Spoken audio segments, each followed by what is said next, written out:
Hey, friends, it's us. Hi. Let's Kenny. And I'm Matt, and you're listening to the Chips and Bits podcast. Woo! Hopefully, at least one of your favorite podcasts about video games. And we're back with another episode. It's going to be, I don't know what it's going to be today. I don't have a premonition. Kenny, do you have a premonition? I do have a premonition. Okay, let's hear it. I think you described this game as your favorite game, and I don't have those feelings. Okay, great. Well, that's quite the premonition. So I think it's going to be an interesting talk. I mean, I always think it's going to be an interesting talk, but I just love the sound of your voice. Great. Happy to hear it. Hopefully you do as well, you listeners. This month we're going to be talking about Horizon No colon, I found out. I actually looked that up. I was like, No wait colon. a minute. Yeah. I mean, if there are bonus points to be bestowed upon a game right there, Horizon Forbidden West, no colon. I feel like an achievement in gaming. That's at least 1 point in our video game review. Yeah. Well, maybe because it's not the first game in the series, it doesn't get a colon. No, but that's so funny. It's because when I looked back, the first one didn't have a colon either. It didn't? No. It was just Horizon Zero Dawn? Yes. I could have sworn it had a colon. I could have too. We'll have to go back and look how we actually positioned it on the website. Anyway, thanks for coming to Colon Talk. We're two men in our 40s. Yeah. So, it's top of mind for us every month. It's all colon all the time. Oh, you want to play some intro music? I do. Let's do that now.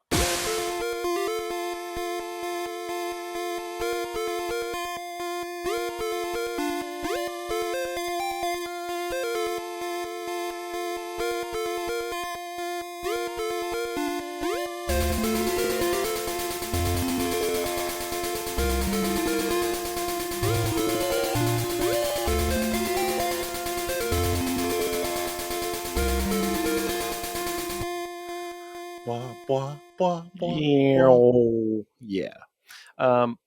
Okay, so Horizon Zero West. Verizon Cellular Network. Horizon. Our sponsor today. Forbidden West, sequel to a previous... that one was probably my favorite game of the year when I played it. Yeah. Sequel to Horizon Zero Dawn. Guerrilla Games. And here's where I think would be fun to start. Let's do it. Let's talk about a little bit. I'd love to hear your take on... To me, when I think of this game, there's lots of things that could be argued as being very impressive about the game. But the thing that sticks out to me as being just bonkers from, I think, just a scope and achievement is the story behind this game. Like, the story that they're trying to craft into this video game, I think is insane. like how vast and interweaving all these different things are.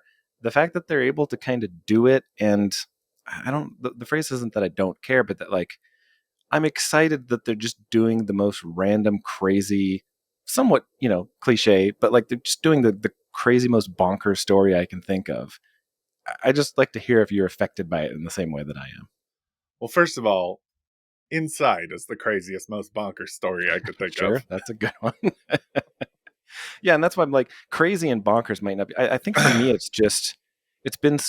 feels like it's been so long since there really was like Mass Effect. This whole just epic collection of a bunch of different themes and arcs and characters and storylines that felt like they created a universe, a story, and it was consistent and thematic, and it worked. Stories, even if they're expansive, I guess I find them to be a little one-sided lately, and this is one of the few games where when I play it, every time something new happens in the game, I'm just surprised. I'm like, seriously? We're doing that now? I just want to be 100% clear that I did not like the way the story ended in this game. Pre-DLC or post-DLC? I don't think the DLC helped it. But I also just want to be clear that I did not like how the story ended in this game. In fact, the main running plot of this game was really good, and then I thought it just kind of jumped the shark for me, the more I think about this. I will say that the characters, the dialogue, even the side missions, and the the the, the continual evolution of everything that happened in the previous. We should probably give some context if someone has not listened to the previous like Horizon Zero Dawn. It turns out humanity invented machines that were going to destroy the world in them. So they essentially, Zero Dawn was this program that created, essentially rebooted humanity. Yeah. Like With the help of an AI. yeah, they were all in a bunker, and Horizon Zero Dawn is one of those reboots, and you play a clone of the main scientist, and something goes wrong after this kind of successful reboot, and you're trying to stop it from happening. This is a continuation of the story, and it adds in, I feel, unnecessary sci-fi elements to the entire world.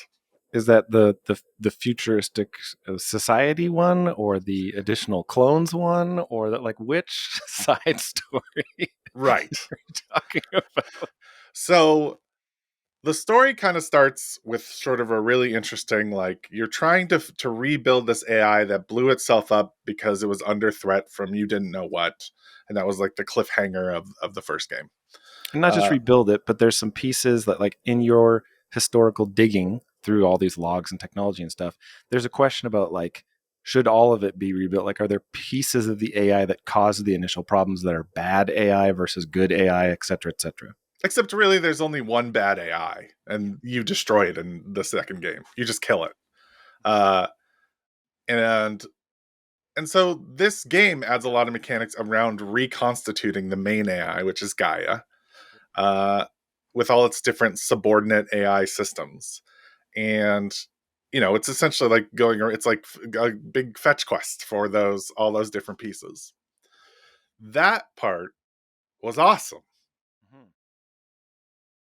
They add another part, which I actually thought was really interesting, which is there's a new uh, class of people. Yeah, a new clan. Not a clan. I'm talking about Oh, you're the talking about the future society people. yeah. Yeah, yeah.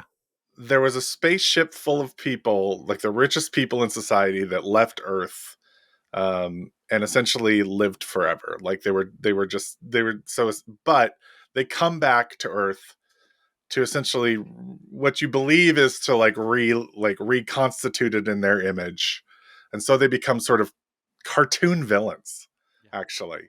And in fact, like, they're so poorly written, like, that they stand out because everyone else's like motivations and interests are so well written. Like, it's insane how good the world building is in these games. It is phenomenal. Even like the idea of the same clans, because like they use clan language. That's sort of what developed, um, uh, and they pull all the stuff from hierarchy, like from history, and like what old Earth Left Behind sort of builds their society around, which led to one of my favorite clans, which is the one based on corporate hierarchy, which was so funny. Um, but and even those clans are even adapted to their own environment. Like, they have a Geographic. Yeah. geographic environment, and it's beautifully done, and it's really interesting. Like, the one of this games is fighting robot. I have so much about this game, Matt. I spent 103 That's hours on great. this game. It's a big ass game. It's a fucking huge game. I told you it was a big game. Like, the last game I think I spent this much time on was Persona 5, and that was like That sounds about right. 125 hours. Yeah. And there's problems with that too. Like, this might be a longer podcast. Spoiler alert. Yeah. So brace yourselves. Matt, I'm not even letting you like get in anything, because it really, like, this the sci-fi, like, corporate, almost Blade Runner-esque villains, who are like technologically superior in all aspects, it was an interesting twist until they just made them so uninteresting. Yeah, Uh, I actually agree with your assessment that as far as, like, um, the aesthetic choice of how to the actual like how they manifest as villains in the story, because like again they're not presented as like these are villains, right? They're villains because of how you have been introduced to them, and you don't understand their motives at first, and maybe they're, you know, that's how the whole game is sort of like what is everybody's motives, even though, you know, we're all in the same place. Yeah. I agree that the end result sort of painted them as slightly cartoonish, but as far as like the sort of like outlandish dialogue and how they were just sort of like nondescript people, I actually thought, like, to me that registered as purposeful, because part of what makes everybody who's not them interesting and meaningful is that even though this is futuristic and like a post-apocalyptic uh, culture where there's all this like interweaving of crazy technology with arrows, everyone else in the game is driven by this like innate human need for survival. So all the decisions that they make are rooted in like real human behaviors and feelings. And that future society people, they've been so far removed from anything human for a long time that like how I interpreted that is I imagine that they just perceive themselves to not even be human anymore, to just be like a super race, even though they are actually just technologically advanced people. And so when they come back down to earth to like claim their stake, they're just like, what are these, you know, tribes people?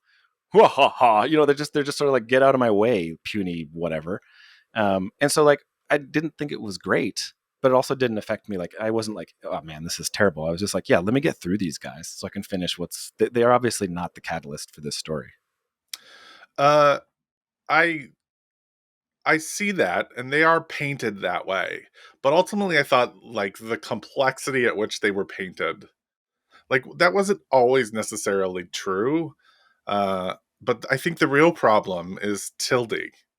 Like she had there's this gal who helps you out, who it turns out was dating your clone. I Your mean, it's cloned, fucking hard science your fiction, mom which clone, is your great. mom clone. Like there's Yeah, no doubt it's hard science fiction. Robot dinosaurs, like that's great, and it embraces it fully, and I love that about it in many ways. But like you're a clone of the original scientists, and the original scientist dated this gal. She obviously has been around for 1,000 years. The like last minute heel turn of her character felt so uninteresting. Like it was ridiculous. She just like gets super armor and then fights you for fucking and then she dies. You see her arms flail. You see a body, which usually means they're dead. Um, and also like just like I understand that their motivations are like, well, we're completely dehumanized and we don't view human race as valuable. But I mean, not one of them. Like, I mean, they're just like there was such an opportunity here for something more interesting, and I felt like they chose the least interesting path. I Uh, got it. Yeah. So you think if they'd stuck with the redemption arc of the I don't one even need future. like the redemption arc. I like they have one of the best characters in games, which they also kind of messed up in this game, in Silas, uh, who was played by what's his name? He Yeah. passed away, Rest in peace. unfortunately. I can't remember his name. Um, I'll look it up while you talk. yeah, Silas, and again they ruined this. The ending really bothered me because they ruined him a little too. uh Silas is like the biggest asshole in games, and Yeah. Terrible. like I love him. Like he's just so he's Lance exactly Reddick. Lance Reddick. Man, rest in peace. What a great actor. Like So good. truly phenomenal, and always a presence in everything he's in. He's in, including games like Destiny and this.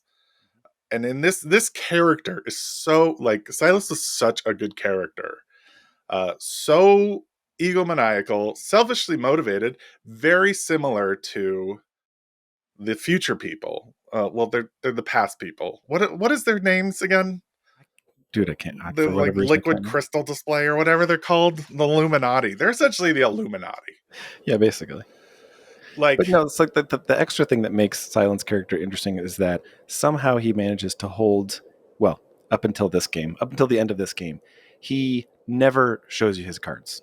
yeah, He always keeps everything close to the vest, but like his his interactions with you are written in a way and then acted in a way where he's letting you know that. He's like, yeah, just so you know, I'm an asshole and you're Yeah. not going to get anything out of me and you're going to do the thing I want, whether you like it or not. Yeah.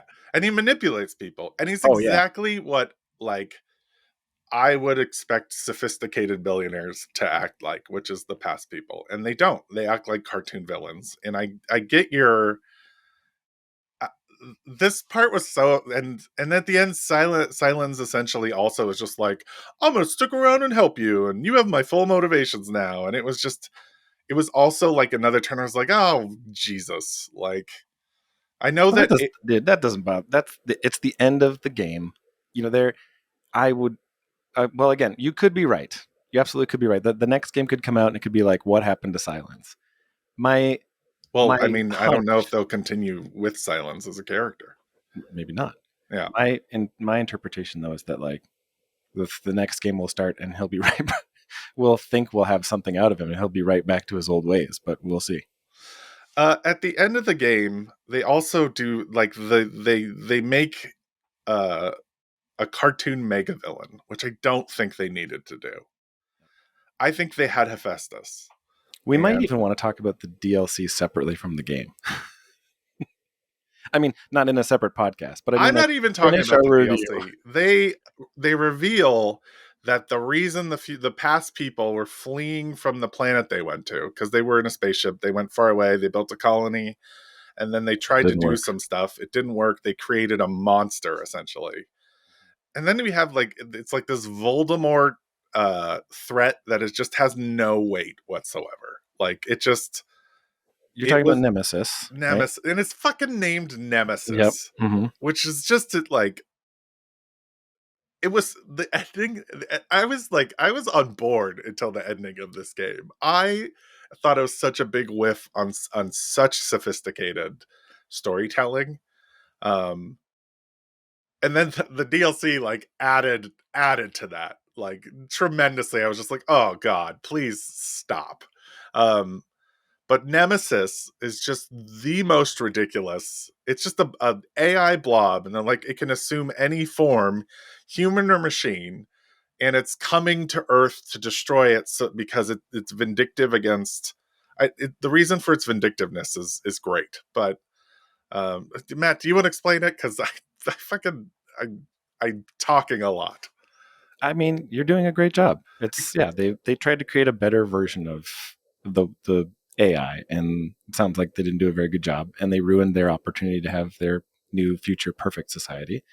Well, they wanted to And like assume, um, like essentially become a Black Mirror sketch, like their consciousness into and, machines. digitize it or whatever, yeah, Yeah, and have it live on forever, yeah. but it's not San Jacinto, one of the best episodes of television ever made.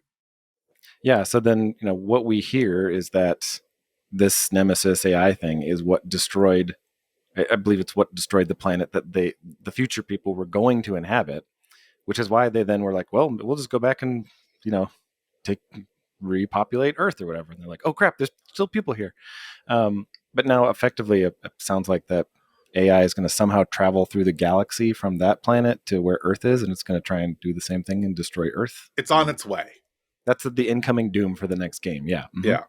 But at the same hand, like one of the AIs is still rogue, and it's considerably powerful on Earth. It's the Yes. one that could. I mean, for this made sense to me because they're like, if we want to have out of control machines, we need the AI. Like that made storytelling sense. Yes. Like it feels like the third game is going to be the conclusion, like naturally. And Hephaestus, you essentially, this is the rogue AI that makes the rogue machines, the robot dinosaurs. You've actually built a relationship with through the two games, and it has one of the best fucking voices in gaming. The Hephaestus voice. I'm not going to do it. You can do an impression. I can't even try it because it's like low, but they like electronically enhance it so that it like digitizes. There's some great signal processing.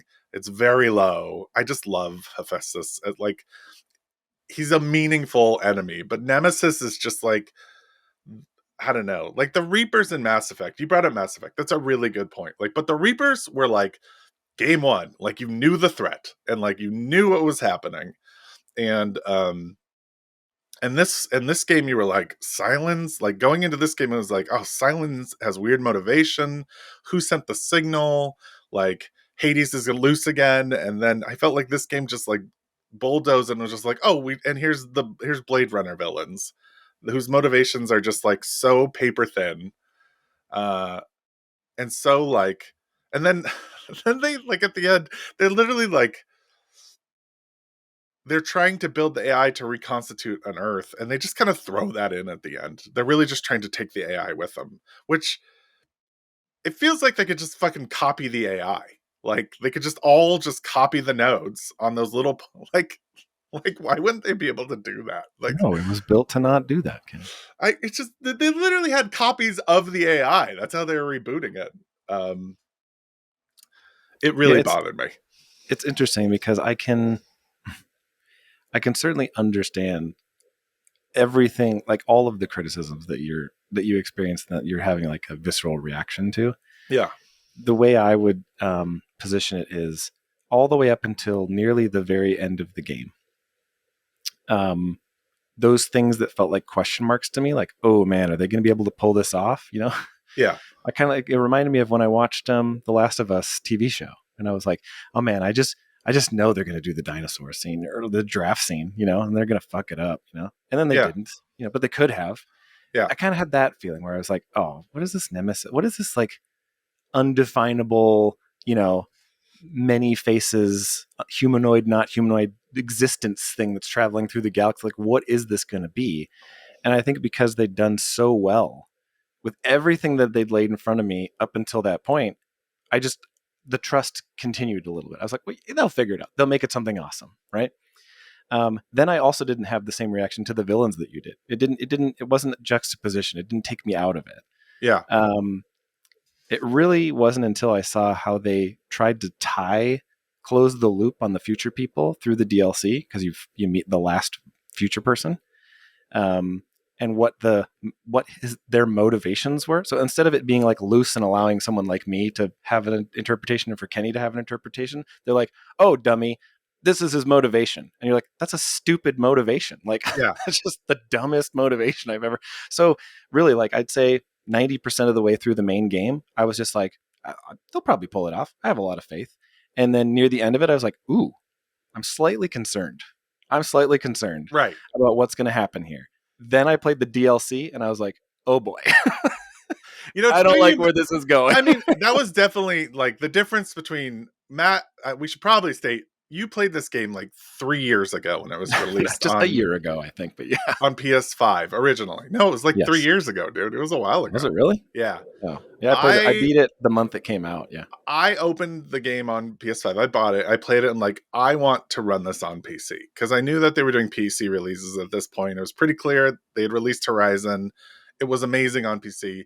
This game looks phenomenal. There is zero question. And it's probably, like, to my joy, and I keep telling Matt this, one of the best PC ports I've ever played. Like, it just runs so well. It's done by a company called Nixxes who does excellent PC ports. Like, they got bought by Sony. They were so good to essentially develop all their PC. This. Yeah. And they're doing the Tsushima one too, which I'm actually excited about. Which comes out in a month. And they just killed it. Like, it's just so good on PC. And it looks amazing. And so I was like, listen, I'm just going to wait for this to come out on PC. We weren't podcasting then, so I wasn't forced into it. And so I went through the whole game all at once, including the DLC, because they released it together. So I think maybe you having that little break in between might have helped you feel better about the ending than I did. Like, I actually don't think it did. Oh, it just like, well, I think part of it is because like that gap, right? There was so much time between when I finished the game and the DLC that all I had in my brain was just that slight, I'd almost forgotten about it. I had forgotten that I had any doubt that this game was just going to be perpetually amazing in all directions. Right. And then I started the DLC, and it's funny, they do almost three things. right away when the DLC starts. They put you somewhere new, Yeah. so you've never seen the environment, and I was like, oh my god, this game looks fucking amazing. Like I It could not. really is. It's Los Angeles. Like the Yeah, game's it's set in been. the west of America. So you see San Francisco in the main game. And this is Los Angeles and it looks beautiful. And I'm still playing it on PS5. So this is Yeah. like years later. Yeah. I've played plenty of games between then and now, and I'm like, this is still just the greatest looking game It's I've a beautiful, and ever on played. PC, Matt, it looks I'm even gonna better. I'm gonna try it. I'll boot it up. Yeah. So they do that. Then they introduce you to a brand new character, and she's delightful. She's Just wonderful, amazing. wonderful character. And I'm like, oh, Yeah. that's right. This game, it's just amazing. And that's another thing. Like the arc with any of the tribes, with any of the people in the tribes, they're so good. Yeah. Like they like that the DLC arc with that character is one of the sweetest, like best arcs and so instantly lovable. Yep. So I loved that. So I was hooked, And then so those are the first two things. And then the third thing they do is they introduce you to basically the villain that you're gonna be tracking down and like whatever. Dr. Hollywood. oh my Mischievous Dr. Hollywood. And I was just like, that's not his name. He just is like a cartoon. He's such a cartoon character. I was like, oh man, that guy. This is not, this is going to be a front of something. Like he's going to be a computer generation thing, right? It's going to be fake or something. Or have complex motives. I started making everything up. And then from there, I really feel like everything that they added to it was problematic. Yeah. So one, they give you a new dinosaur too. Now, this will be exacerbated by the fact that like I hadn't played the game in over a year, so I'm repicking up all the mechanics, and I kind of forget how to fight and all, like what's the best thing to use. But I'm using all the tricks that I remember, and those robots, the difficulty level is insane when you encounter them, and they just throw 2 at a time, 3 at a time, and you're like, dude, what is this? Like this thing is almost unbeatable. What level were you at? What level are you at? 50. I was at the max level when I started. I was at 50. Yeah. But yeah, all of a sudden it's like, okay, this one jumps, this one fires things at you, it lands on top. Like I'm just like, I don't have the right powers for the like. Is this the frog? The froggy thing? Yeah.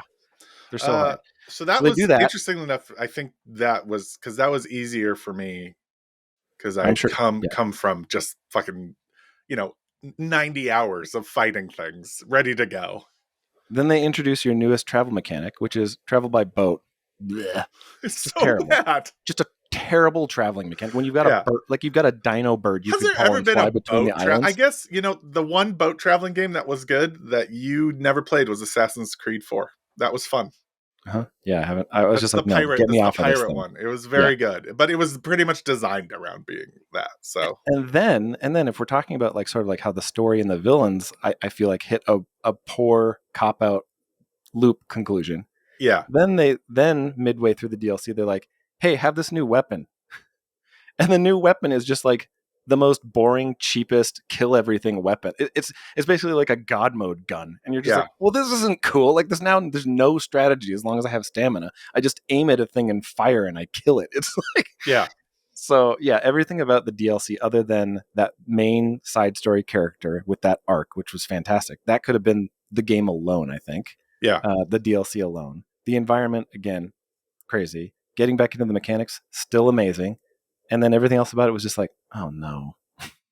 It's also like the whole premise is you have to go kill this guy, but like that just seems such a that's literally how it starts. There's another one of these space people, go kill them, and you're just like, well, what the fuck is he doing? Like, why am I going? Like, why should I kill him? Yeah, like why kill all? Like this is like those space people, the old people, the ancients, I guess. Like, oh, I forget their fucking name. Can you look up their name? I'll look it up. Yep. Mm-hmm. While I rant about them, the ancients were such a wasted opportunity for really complex, like old ones. You were pretty close. Old ones, like capitalist, like they're like extremely capitalist, and in fact, one of the best little character pieces was from someone who died on the planet when the AI attacked Nemesis attacked them, which was the guy who rebuilt Las Vegas.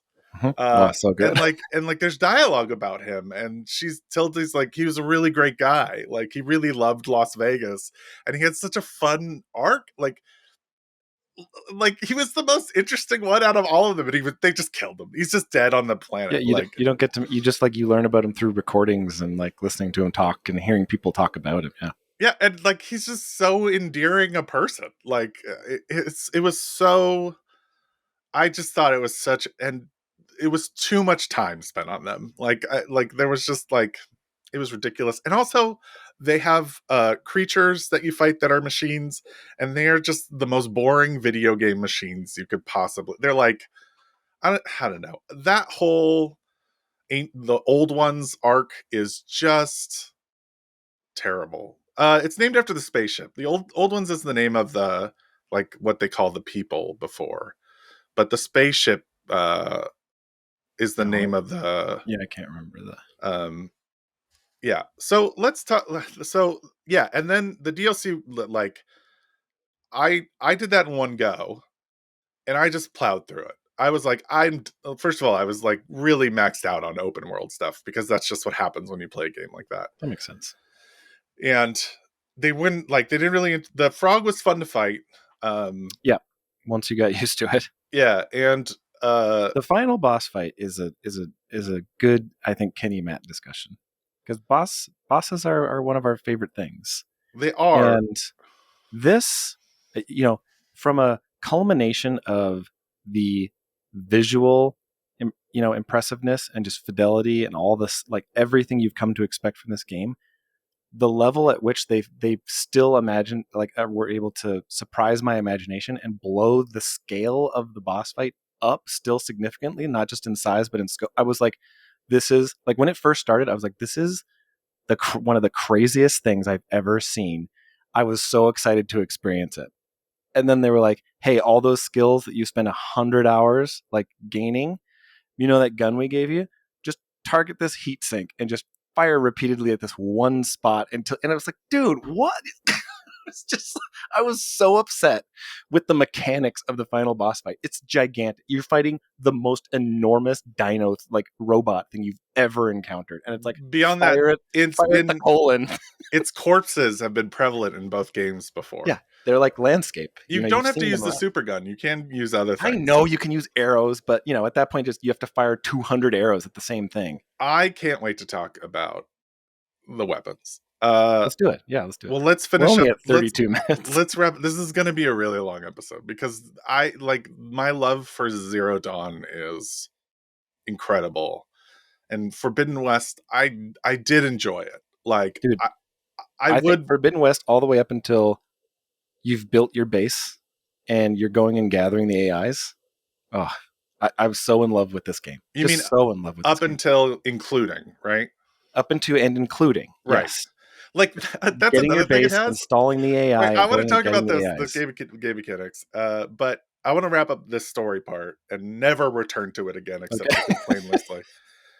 The guy was such a cartoon villain, and the boss was such a cartoon video game boss that it just like further cemented like my distaste for that whole arc of the spaceship people, and it really, I thought it was just really bad writing.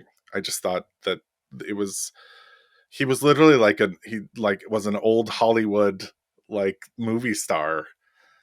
Um, Well, his wife was the movie star. He was like a tech. I know he was like Howard guy. Hughes. They essentially Yeah. just made Howard Hughes. Yeah. That's literally what they made, including one of the most obnoxious puzzles, which was that asteroid.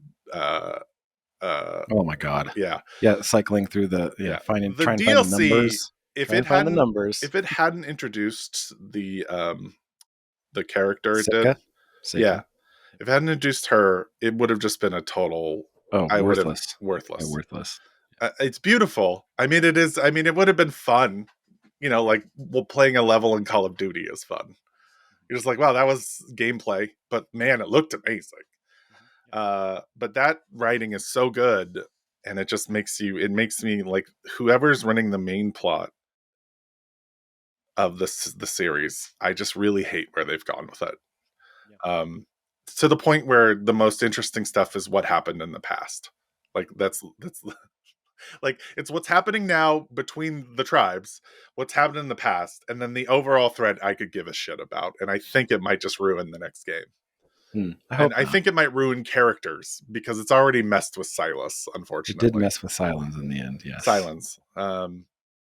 Okay, so So that's the story. 34 minutes. But that's Part important one. because this is a very narrative driven game. Yes, So, absolutely. Yep. but I want to talk about. So this is as opposed to Zero Dawn. I want to talk about the weapons. I didn't use the bow as much in this game. I did not either. I mostly used the like The heavy spike thrower? machine gun and the Oh, the spike machine gun. thrower.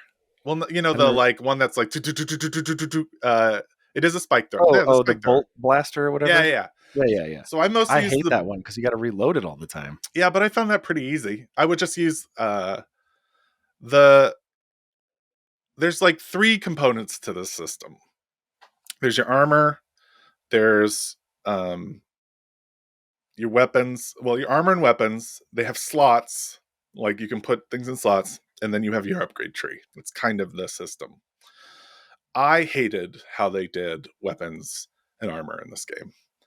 It As was far as the like, like how you can unlock the different styles of special effect type things, or yeah, it was essentially like just way too much, like, and way too much variability between the pieces.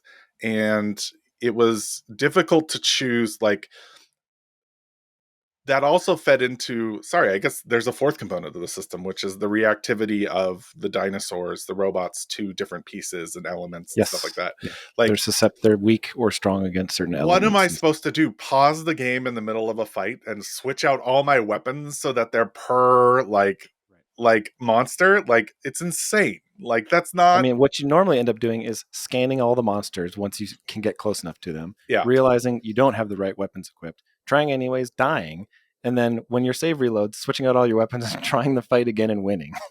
And then they also, it's not even that sometimes. Sometimes literally you don't know what monster is going to show up because it's a part of the plot. And then they just show up. And you're just like, oh shit, I'm fighting this new thing now. What do I use? Um, and the enemies in this game have too much health. Even at like this, I played normal level because I found their scaling in Zero Dawn to just be just like, well, we're just gonna add more health. Like, that's it. Like, it was essentially just like the Division 2, you know, where you're just spending 30 hours, and I knew that that would just take Arrow more time. sponges. So I was playing at like the normal level because I already knew it was a big game, and I knew that they just make them spongier, not more interesting. Um, and yeah, like one of the things about the original game is you tear off parts and stuff, and you kind of by the end can create a weapon wheel of everything you need. And it's all like the max weapons that you get, like, you know exactly what they are. There's so much variation in elements and stuff in this game. Like, it's almost like they're going for a half-baked like build system, you know, like you're the chill water Aloy or whatever. Aloy's the main character. This is the first time you mentioned her name. But you couldn't do that even. Like even if you had a Chillwater build, No, then you'd encounter a horde of enemies, all of which were apex and strong against Chillwater, and then you'd have to swap it out for fire or something, and you wouldn't have that stuff. no. And then, like, there was no clear way to get all the weapons that need to do what you want to do. The only thing that seemed like it was actually like, because there's merchants and the game is so huge, there's merchants everywhere and they all have different weapons with different styles. Yeah.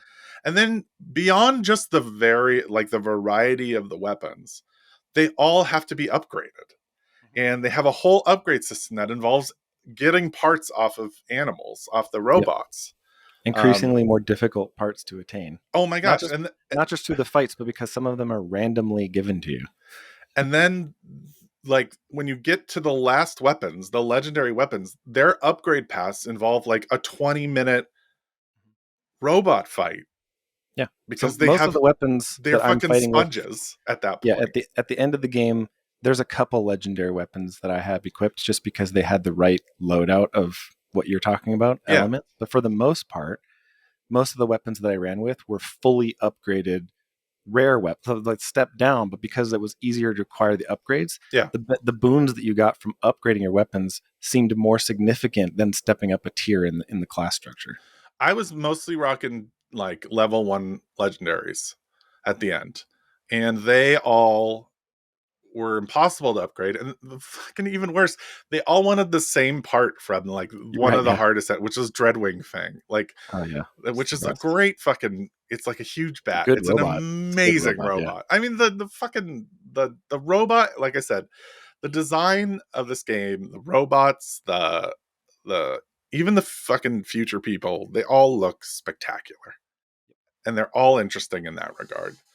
I I 100% agree with you that I found part of what I loved about the first game was even when you got to the end game, it still felt like the strategy of really needing to learn the pros and the cons of each enemy, fully equip a wheel that you loved all the weapons on, and then strategically go into a fight and be like, okay, there's 3 of these and 2 of this. I absolutely need to use tear to tear that weapon off of this guy so I don't get electrocuted. And then I've got to do this, and then I've got to run around. Like you would strategize live on the fly, and you would always do this. In this game, the because the enemies are there's usually more of them, and they're harder to kill. You the level of patience and strategy you would have to have, I feel like, is semi non-existent. And so what you end up doing is being like, what's the strongest weapon I have and the most ammo? Yeah, Just rinse and repeat, just fire things at the until the armor blows off, and then I have a chance. Like, so you're just like, it was just, you know, you were just piling stuff. It didn't really make sense to do the same strategies. And I really disliked that change to the fighting mechanic. yeah. I mean, I'm not going to spend. There's so many battles in an open world game like this. I'm not going to spend 10 minutes of prep just to fucking like Right. kill. It's good enough to have 3 different types of arrows. Yeah, Have a single, like, the best one I can think of is how you used to have to fight the crab guys. yeah. There's the crab enemies. They're not the hardest, The but they're shell very walkers. particular. The shell walkers. They have a case on their back that's hardened that usually has loot in it. Yeah, They have one hand that'll punch you if they get close, and they have one hand that'll shoot you, and it's shielded. So like every time you encountered those, it was like, okay, tear off the back so I definitely know I get the loot. Get away from them, disable them, shoot off that arm that has the gun, and then blast them. Right? That was just like a simple strategy, but you had to do that every time, and you needed to hit it to get. It's like in this one, you're just like, I'm just going to throw 10 explosive spikes. They're pretty dead much. because there's 10 other enemies around them, and they all take a different, element, and I don't have it. So just explosive spikes all the time. Just throw those. There was one spike that I did particularly love. That was the drilling spike. Oh yeah, Which yeah. kind of worked like a tear. So when we say tear, like all the robots are built out of parts, you essentially disassemble them meticulously, or use different parts that have different weaknesses to blow them up or stuff. It's really cool. It's a great combat system, and the drill spikes essentially just like linger and start drilling into a certain part. So eventually I would just like throw 6 of those and then just go walk, like hide somewhere for a little bit to recharge what energy I had. Hope that they took off a piece that was like critical, which was always like they were never strong enough to knock off like bigger dinosaur pieces. Like I remember in the first game when you get the explosive terror arrows that like they go zzz, and they like blow off parts. You could go and take down the T-Rex Oh, the T Rex. with the terror. Remember how hard the T Rex was? Like just leading up to that battle, and then it's like in the second game, there's just like infinity dinosaurs that are the equivalent of a T Rex. Yeah, and there's like 5 of them fighting you, and you're just Yeah. like you're not even able to like aim for parts. Um and then like you don't know, like there was uh there's one hunting ground. Uh well that was Who else my wants to be in the podcast? that was my wife. Um Your wife sounds a lot like a robot. the, Let me talk about another fighting mechanic that I think was a missed opportunity. So part of the upgrade tree that you alluded to that you don't like is that you can upgrade a lot. And they've added 2 things that I thought were interesting. They added these things called surges or valor surges, yeah, which are like superpowers. yeah. And then they added a secondary, like a special fire for each of your weapons, a stylistic. So if you have like a bow, you have a special one where you could triple notch it or fire 2 at a time or fire one that had fire on it. And interestingly, what I found was I always wished I could have used multiple Valor surges. Like some of them are you get a super shield. Some of them are you blow up with electricity. Other ones are you have super aim. And I was like, these are great. And I unlocked them all, and I played with all of them. Yep. And some of them were so cool. And I wanted to use them interchangeably. Yeah. Well, If you want to do that, to what Kenny was alluding to before, you have to pause the game, go to the skill tree, navigate through the little map thing, find the one you were looking for, activate it, wait for it to recharge, use it. Right? Yeah, Stupid. It was so stupid. it was So you so pick dumb. the best one and you use it, whether it's the best one for the job or not. Yeah, Conversely, for your secondary weapon powers, you had 3 slots that you could unlock of 3 different skills. Usually, almost without fail, one of them was by far the best. yeah, The other 2 suck. You never want to use them. But they added a convenience method for you to quickly toggle between the 3 on the fly and use whichever one you want. And I was yeah. like, why didn't you just let me pick one of those or both? Let me hold down a button and toggle through my Valor Surges. And if I'm fully charged, don't swap out the energy for that. Just plug and play another one in and let me use that on the fly.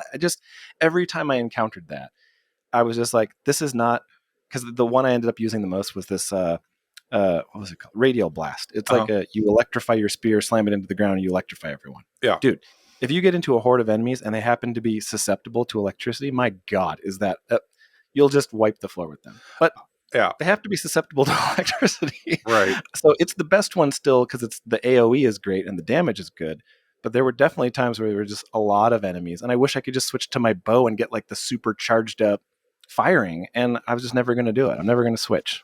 I used the shield a lot because I did a lot. Well, I The used overshield one? yeah, which is essentially just a big energy shield, like the suit you get at the end of the first game.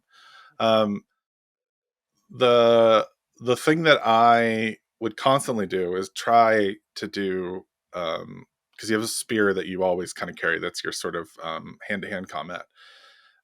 Is try to use that, which essentially just became useless against dinosaurs. Like the spear is like so nerfed against dinosaurs in this game. It I is. remember it being fucking killer in the last game. Especially like, yeah, the scavengers or like the mini guys. I But mean, yeah. the combat with the spear is better in this game. Like it's more interesting. Well, yeah, like there's melee combos, there's And like things you you can build a attach to charge, it. which it's still the mechanics of what builds a charge on your spear is still kind of a mystery to me. Yeah, I really like what they did with when they added the blast thing through your bow. Yeah. How you could charge a person and then they would glow and you could blow that up. Yeah. I thought that was really well done.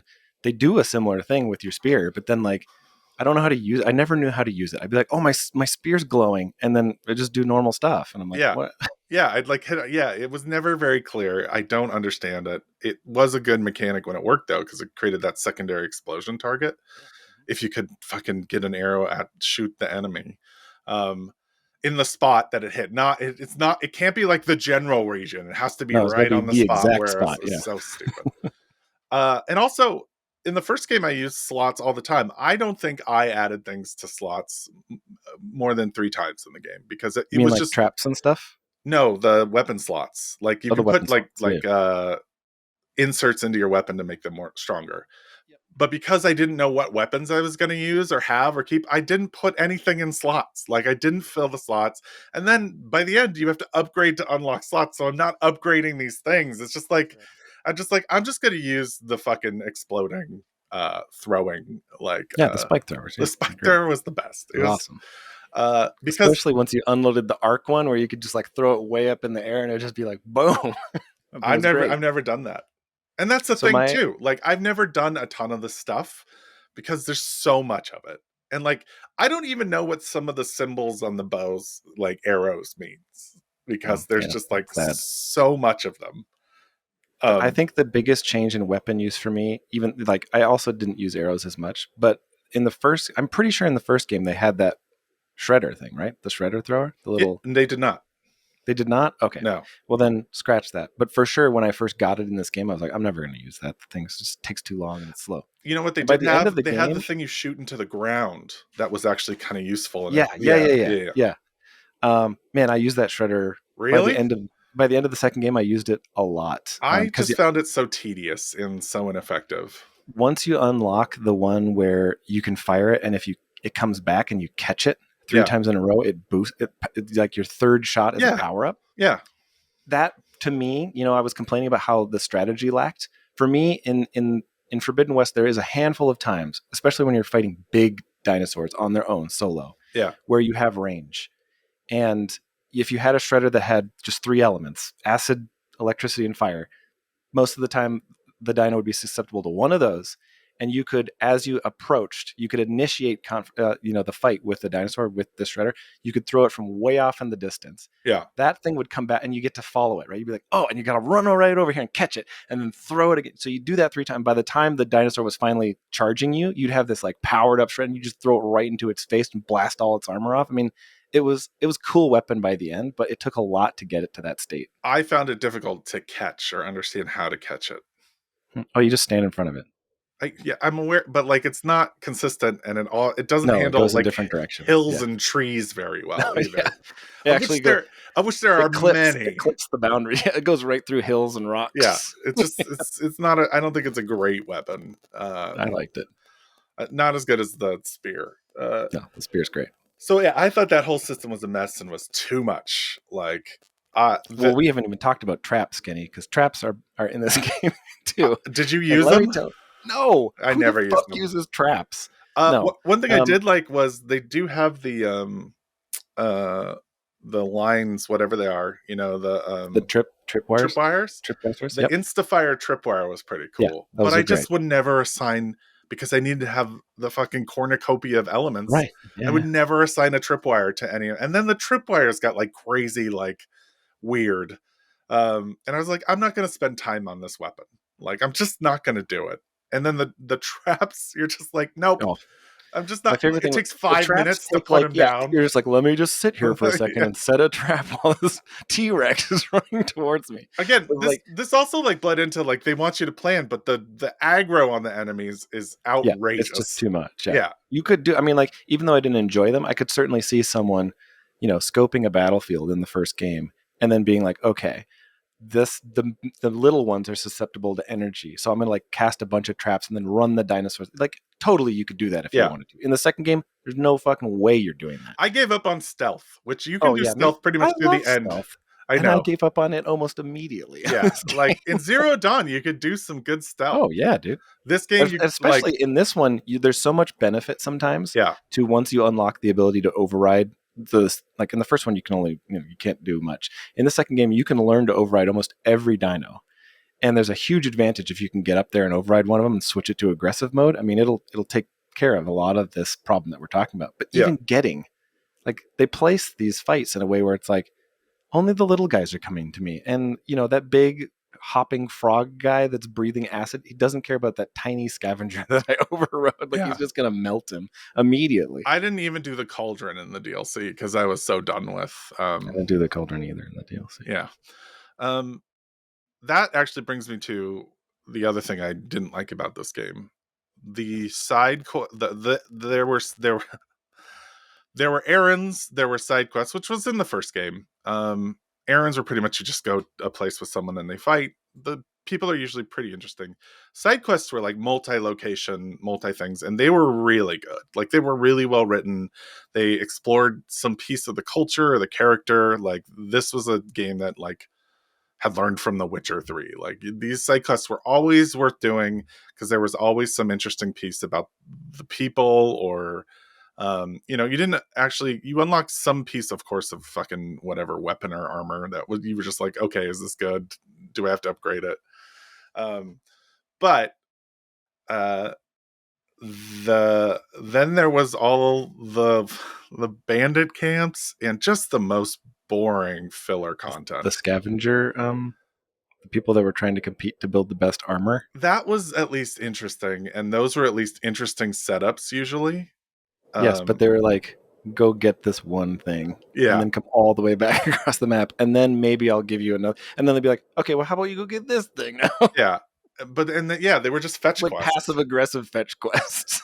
And there were not only bandit camps, there were bandit outposts, and there were just too many of them. I did them because I looked up I started looking up what do I get for this? Yeah. Because it was just so much game at that point. Like, and the bandit camps were like, oh, this is probably worth doing, but it was so annoying. And I found that like it overstayed its open world welcome, which can happen with these games a lot. Very Assassin's Creed-y in that regard. That doing anything other than story-driven side quests, even things that I enjoyed before, like cauldrons, felt like chores. And the thing that I still love the most, and they did better this round, like I like have a different feeling.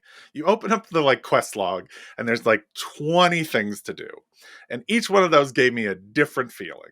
If it was side quest, I'd be like, "This is great." If it was errand, I'd be like, "This is probably okay." Uh, Bandit camps, I was like, "Oh, I fucking hate this." And then bandit outposts, I hate this even more.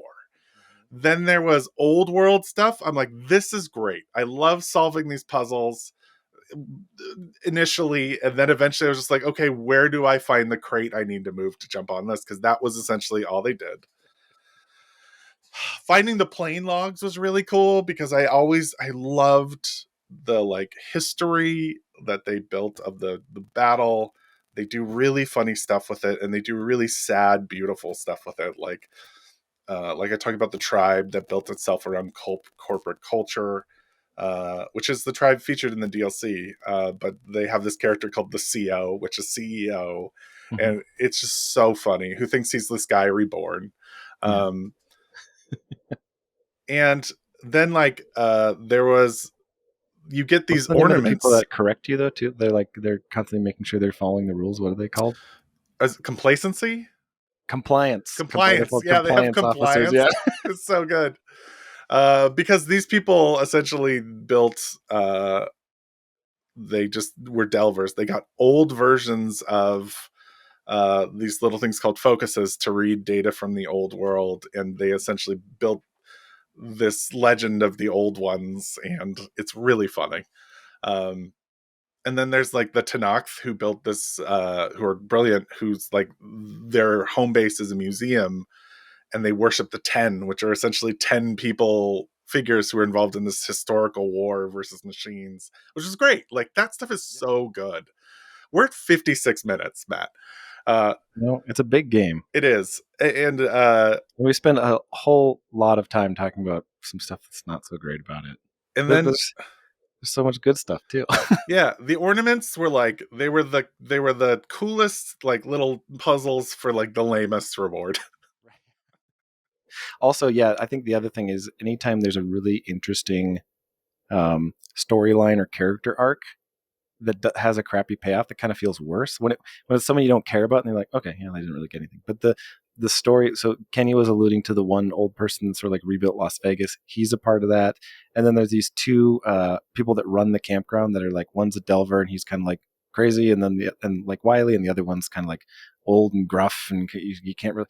The characters are so good, Yeah, and like the payoff to like bring so them back. funny too. Yeah, it's really well written, and Yeah. then you just keep bringing them back light ornaments that project into the sky different, Yeah.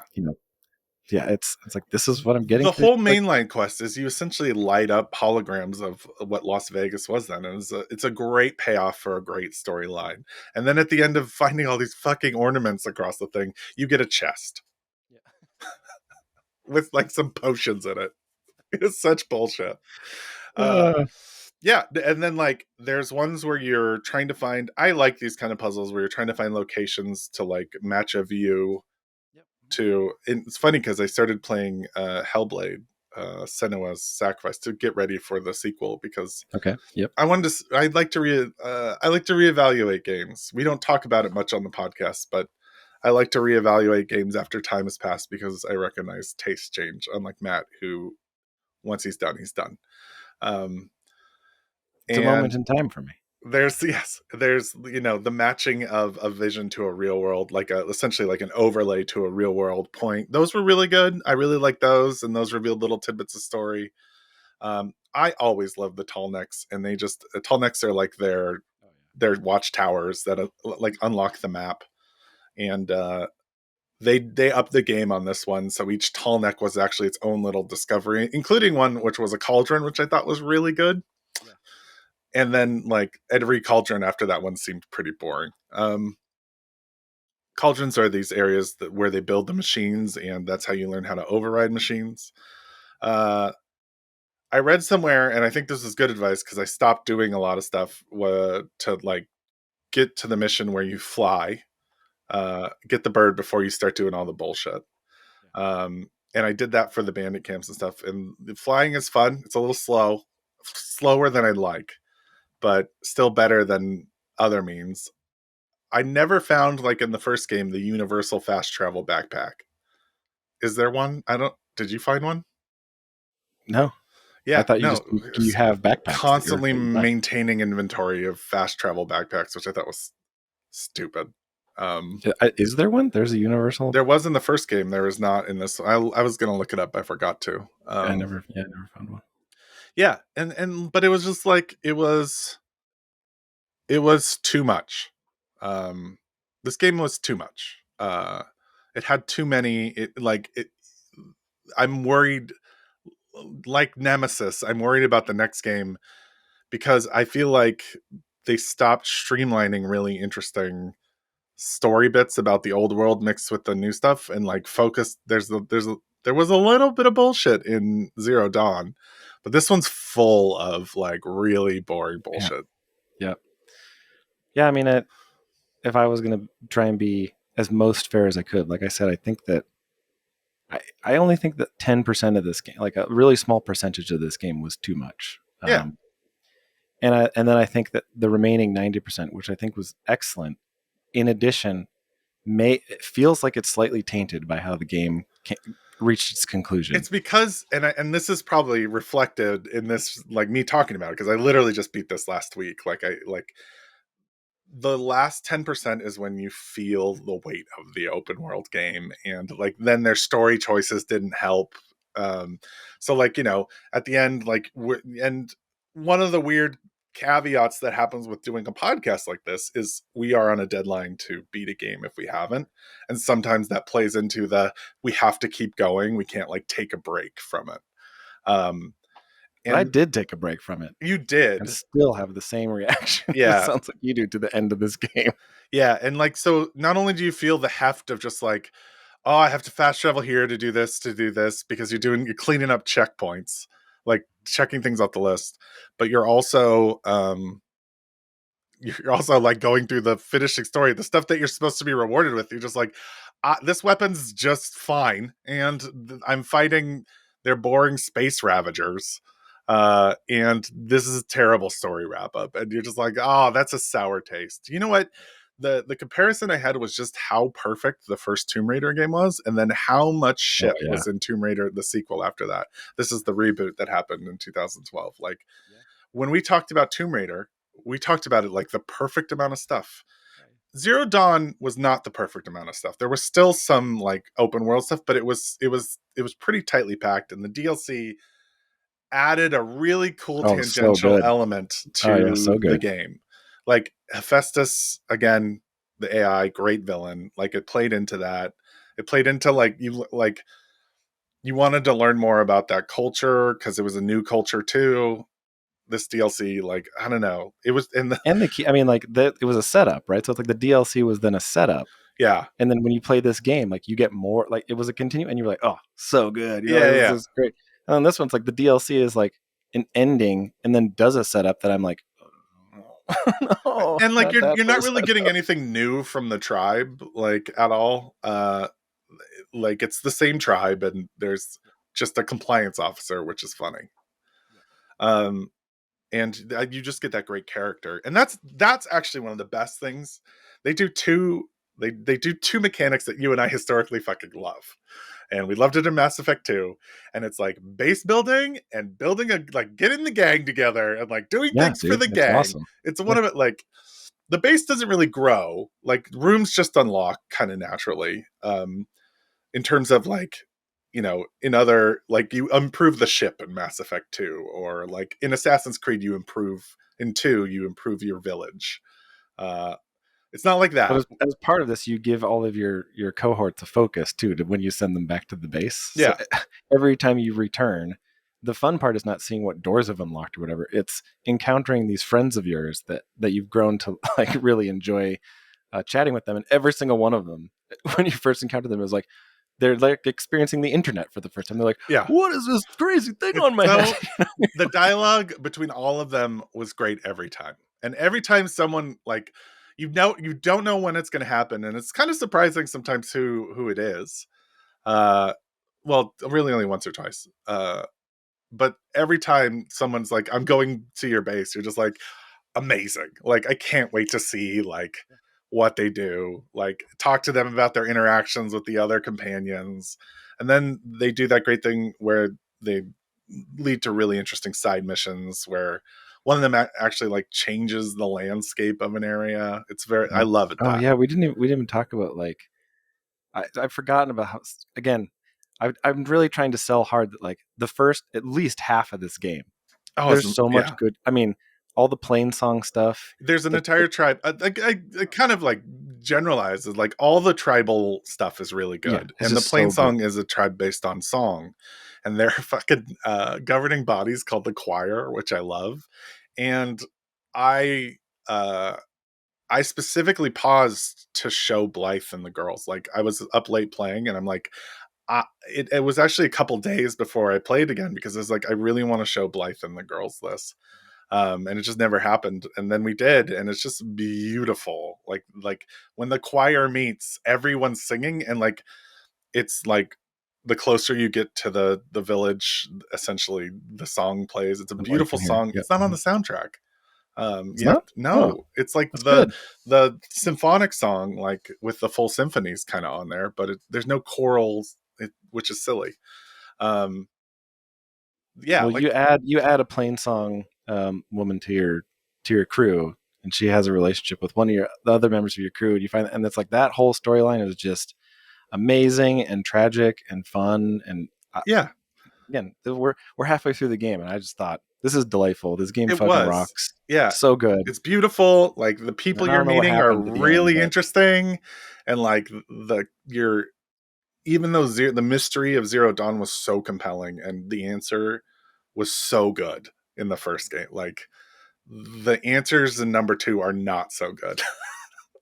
They're kind of like, but the compellingness of like seeing everyone and like meeting all these people, that was more interesting in Forbidden West. The characters were more fleshed out, and the characters and like it wasn't just like the main team crew. Everyone was kind of interesting. That writing was stellar, and that was fun.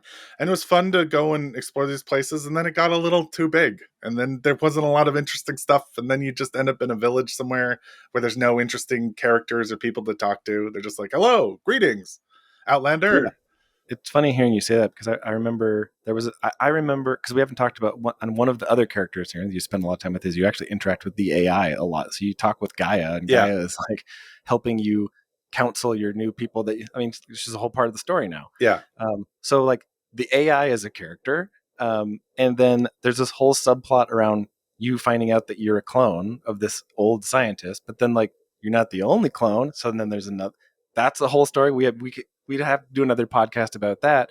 And I remember finding that out for the first time. And I was going out to dinner or something with my wife that night. And I had I was like, I know you don't want to talk about video games ever slash at dinner, but I yeah, have to tell you how crazy this plot line is. And I remember just railing for at least 20 minutes about how intricate and crazy finding out that you had a clone and they're there on the and to think that that level of like surprise and awe in this story existed, yeah. and then in the end I'm fighting Mark Zuckerberg.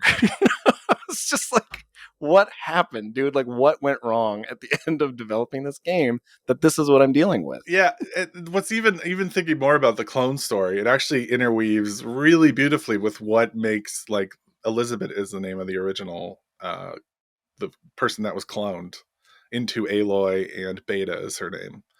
Um and then, with a clone, it becomes a question of identity for Aloy, which is really intricate. Like that's such a good intricate like They could have done sci-fi. so much with that. And I thought that they did start doing really interesting things with it. Like Yeah, and then just dropped it on the floor. Like, there's nothing that goes past the like them struggling. the best part was Tildy is the future person. And this is just how bad this was.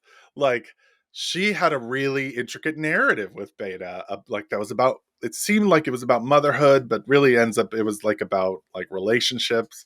And you're like, it's so You interesting. find And out then at she's the got a end, soft spot for her and then because at she the end, used she's to just love like, the clone. not some inferior clone. And like that was just it. She just like such bad writing.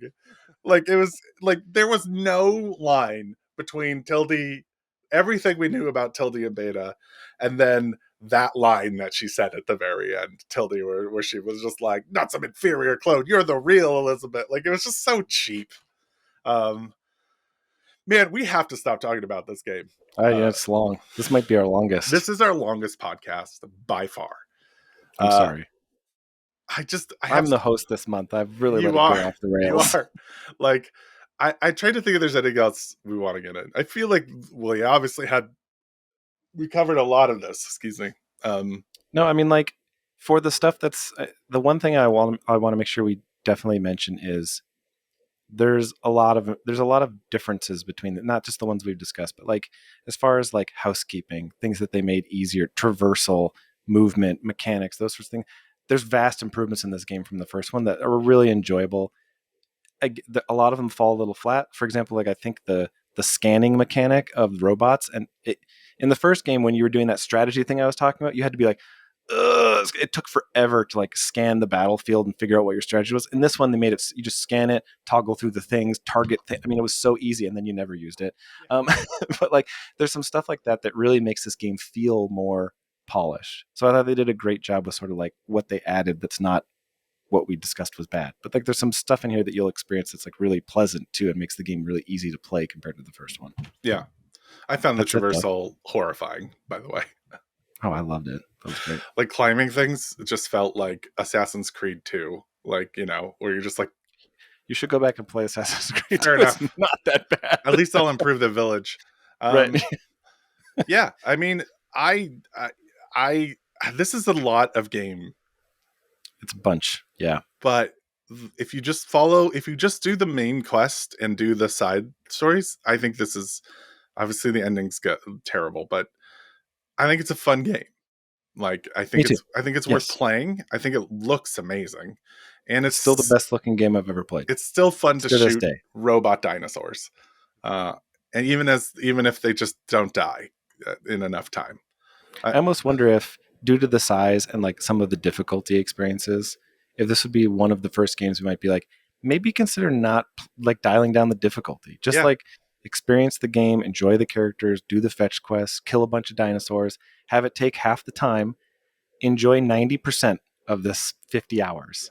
And then, like us, hold on to what might be a little shred of hope that what you experience in the last 10% will not continue in the next one. Here's where the difficulty should be. In the very first area, if you can one-shot one of the dinosaurs in the eye and it kills them with your bow, that's the difficulty level you should set.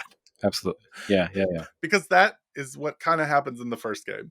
In this game, it is normal level. It is not like that. There are at least 3 arrows to kill. This is an Apex one. They have stronger eyes. Oh my God. Like, don't get me started on that. All right. Well, I'm not the host, so I can't end this. I will. I'm going to end it right here and right now. Yeah. We're going to thank you for your time and dedication to our ranting. For your endurance trial. If you made it through this, you can make it through Horizon Forbidden West. Send us your Venmo if you make it to this. We'll send you some money. As always, though, seriously, a true pleasure. I always love talking with you, Kenny, and I hope you guys enjoyed the show. We've moved some stuff around, so I can't remember what we should tease you for next month. I think next month is Helldivers. Next month, we're going to spread some democracy on your ass. That will be gonna be great. Very interesting podcast. That will probably be much shorter. It will be. It'll probably be 5 minutes. Yeah. just to pay for our sins. Yeah. Okay, I've been your host this month, Matthew Anderson. With me, as always, Kenny Myers. That's me. And we'll see y'all in a month.